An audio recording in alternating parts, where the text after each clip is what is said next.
This interlocking vinyl plank flooring, True Cherry from Home Decorations collection.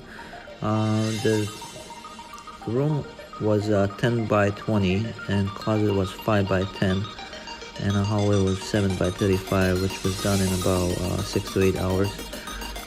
And nothing special. You can use basic tools to tap it in place. Once you start and decide from what end to what end, and you just want to make sure it clicks and interlocks correctly, there's no space in between each other. You can always step it down a little bit from the side before you proceed to the next one.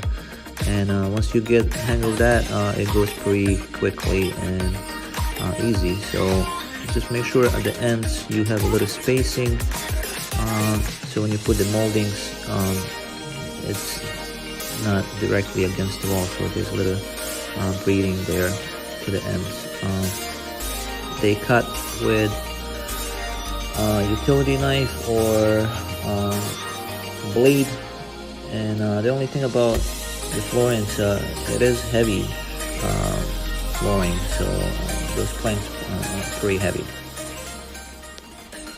I also mentioned that the area that this floor covered was about 480 square feet. It's 18 boxes to cover, and each box contains about 27 square feet. It was purchased at Home Depot at about $54 a box, and just a little over $1,100 for about 480 square feet.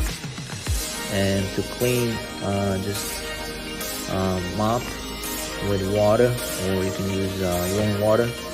And they do recommend neutral pH cleaners. If you do need to clean with any cleaners, use neutral pH cleaners.